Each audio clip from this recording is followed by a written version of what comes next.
Hi, Jackie. May I come aboard? Yes, you may. Thank you. Thank you.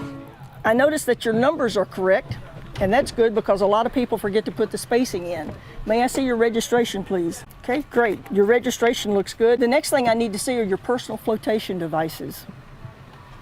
You should have enough on the boat for each passenger, and they should be the correct size for each passenger. If you have children, you're required to have life jackets that fit them, not adult life jackets. This is one.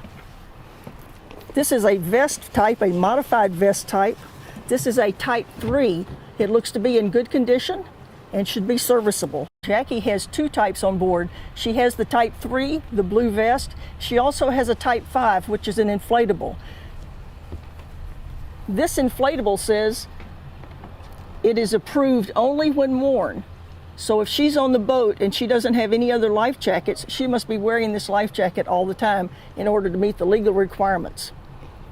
This is an adult.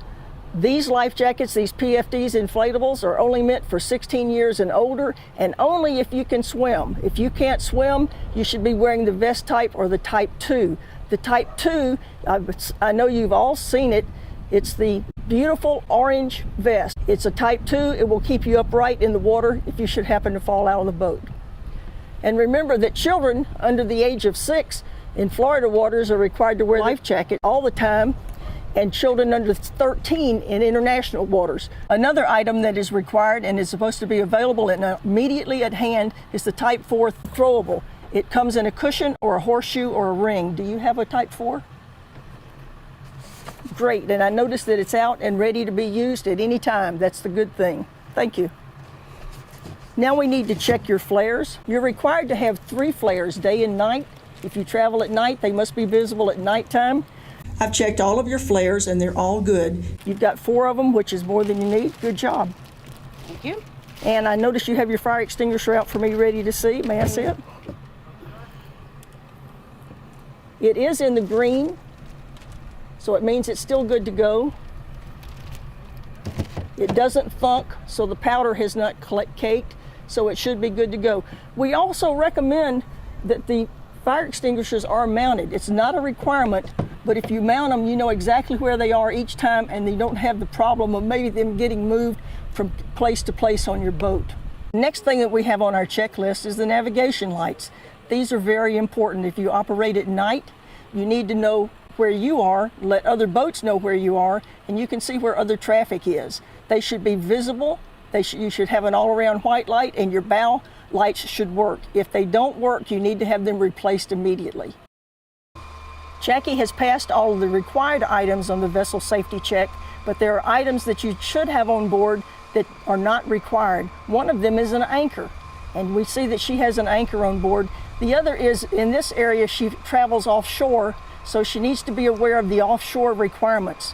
Jackie, do you have a chart that you use when you're on the boat? Yes, I do. I have a chart of the local area. Very good. So do you keep it on the boat or do you take it off? I take it off because it gets all wet. All wet and crumply, okay. And yeah, I noticed that you had a nice first aid kit on board. That's a very good thing to have. Have you ever had to use it? Oh, several times fishing with all sorts of fishing hooks and everything else. It's very important. Good. One of the things that's really important when you go out on a boat, it's not like being on Highway 19 where you break down and everybody sees where you are and you can use a cell phone to call.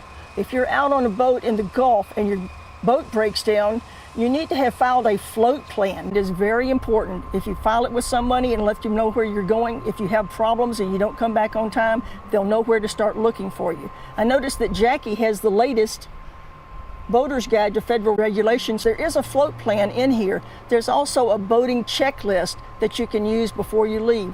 One other thing that's really important that people don't think about is a radio. I noticed that you don't have a radio. Do you have a handheld that you take with you?